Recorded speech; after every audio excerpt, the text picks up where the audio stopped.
Hi Natalie, thank you for being here today. Would you like to tell the audience who you are and what you do, please? I will, yeah. So I'm Natalie Hailey. My business is called Hot Content. And the best way I can describe what I do is help individuals and businesses make content happen. I think so many people that have a blog or create video content or have a podcast, it's very time consuming. It's a lot to keep up with to create that really quality content consistently. So I'm kind of like their outsourced content manager, if you like, that helps them with the creation, the production and the publishing of the content and the promotion of it. Cool. So I know you've been doing your podcast for a while now. What was the reason for starting that? Well, I never thought I would have a podcast, put it that way. I always viewed podcasts as really, really technical and only for people who knew everything, who were really techie. That's not me at all. But I could never remain consistent with blogging. It's strange because I write for my clients. I create blogs for clients. I'm always using words every single day in what I do. But for some reason, when it comes to writing a blog for my own business, I hate it. So I couldn't keep up with it. And I think that's the thing with content. If you don't enjoy doing it, you won't do it. You won't stick with it. So I just thought, well, I'll give it a go. And I think it was talking to Carl Gray, the podcast host, who basically just said it doesn't have to be technical. You can make things as simple as you want. Mm-hmm. So I think it was sort of over Christmas, in the lead up to Christmas last year, I just thought, let's just look into it a little bit. And then by beginning of January, started the podcast and I've never looked back. I absolutely love it. Oh, that's great. So who are your listeners? Is there a typical listener to Hot Content, or is it a broad spectrum? I would say that they all create content in some way. They're usually solopreneurs or small business owners. I think the one thing that probably ties them all together is that they understand the importance of creating content, but need to get processes in place to help them produce that content better and with more consistency. So it's really about providing them with any advice, tips and tricks possible from the people who do it best to help them do that in their own business. Yeah. So that's a fairly good answer to my next question, which is what value do you give them? Is there anything else that they get from your show or the guests that you have on? Yeah, I would say that the guests that I have on are fairly varied. So I would say that they're all experts within their chosen field and they've all found a niche. So some people may specialize in using messenger bots for their marketing, so they're using that to promote their content. Other people have found really great processes which have helped them speed up the way that they create content. So they all have something to bring to the table in terms of helping people produce that content to a higher quality and to do it quicker and in a way that helps people fit it into their everyday lives, I would say. Yeah. And I think as well, in the other sense that it provides value is that people sharing their own experiences and sharing the struggles that they've had and how they overcome them helps the listeners realize that they're not alone in feeling overwhelmed by content creation. Mm-hmm. And you know, they can see how people have actually overcome these things in real life and hopefully implement the advice that they've been given. Mm-hmm. Yeah, I think that's massive, isn't it? Especially for solopreneurs, and if you work from home like I do, it's nice to know that there are other people who know how you're feeling and have gone through it. And I think that, as much as anything, having that reassurance must be massive for yeah, because it's so easy. We've all been through it and we all still do go through it. It's so easy to feel like this is not getting us anywhere and should we just give up? So it's so important to talk to other people who are creating content, but people who have actually had real success with it, because it just reinforces the fact that if you continue to do something at a high level and a good level of quality consistently and over the long term, eventually you will start to gain traction. So it's having that constant reminder of what's possible, I think. Yeah. So, how would you say your podcast helps you stand out compared to other people who do the same or similar to you?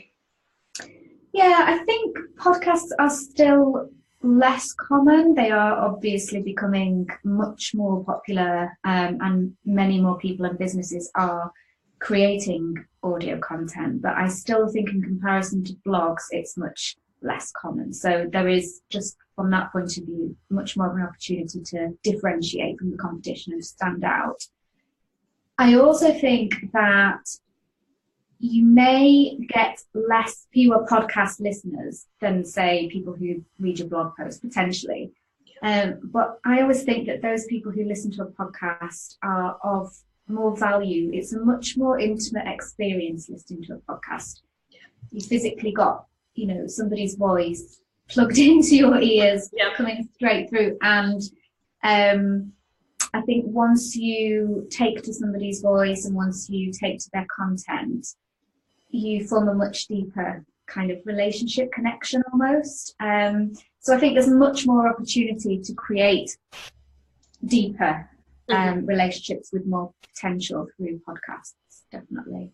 Yeah. So we were at Marketed Live earlier this year together, and there was that conversation about how podcasts are still very new compared to the United States. And I guess people would probably say, well, you work in marketing and with digital and content marketing, so you would be keen to have a podcast. Do you think that if people are in a less obviously, promotional kind of industry, that a podcast can be of value to them?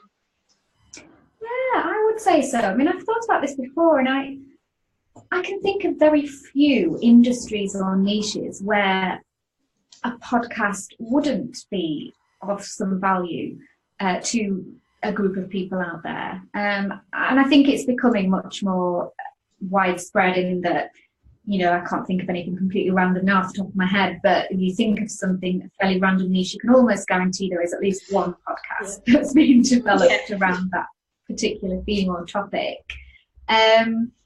So yeah, I think really it's providing value in just the same way that a blog provides value. So if it's relevant for any type of company in any industry to have a blog, then I can't see why it wouldn't in a podcast. It's just a different way of communicating that particular message. I think it's much more obviously everybody prefers to consume content in different ways, and obviously it depends on your lifestyle and your personality. But I just think in this busy lives we're all living, it's much easier to fit listening to a podcast into your everyday schedule, I find. If you're on the school run, listening in the car, if you're going out for a run or out for a walk, it's much easier to kind of fit it in. So I'm all for them. Good. And have you seen any benefits to your business, either directly or indirectly, since you've been doing your podcast? Yeah, absolutely. What I would say is that I suppose because part of what I do is help other companies create content, you almost have to lead by example. Yeah. So when I was doing the blog, I wasn't leading by example because I was sporadically, producing a blog post. Whereas showing your clients and potential clients that you yourself are producing quality content consistently every single fortnight stands you in good stead, and I think attracts people to you because they see it's possible, and it's great that you're leading by example. Also, I've had people just sort of seem to mention it in conversation, so I can tell that it's almost, my podcast kind of works as my marketing in a way. Yep. It's what seems to get me noticed almost, and I think because of some of the work that I do is for people that have a podcast, showing that I also have a podcast and understanding basically everything that's involved in that. Yep. In that way as well. So I think if I was to sum up, I would say in general, it gives you a level of credibility, really. Yeah, such a good stead in that way. Yeah. Yeah, I think credibility and showing that you're an expert in what you say you do is massive, isn't it? We talk about this all the time, and that's got to be a good enough reason as any to do this. Absolutely. And it's just great content to share. And there's so many different things you can do with a podcast. You can repurpose them in so many different ways. I think that's what excites me about podcasts. You can do audiograms, you can share snippets of it on social media, you can turn them into, you've got your show notes, you can create a full blog post, yourself, there's so much you can do with them. So people don't need to struggle thinking, I need to create more and more content. When you've got podcast, you've got so much there from one raw interview. You can do so much with it, just so much potential. Yeah, brilliant. Well, I don't have any more questions, but thank you. That was really, really useful, and it's nice to hear about your experience and what your audience is getting from it. So, if anybody wants to listen to your podcast or find out more about you, where should they be going? They can listen to it on my website, which is hotcontent.co.uk, or it's on iTunes. If you just type in the Hot Content Marketing Podcast, you can find it there. Brilliant. So thank you very much for your time today, and I will speak to you soon. Thanks, Gudrun. Thanks. Bye. Cheers.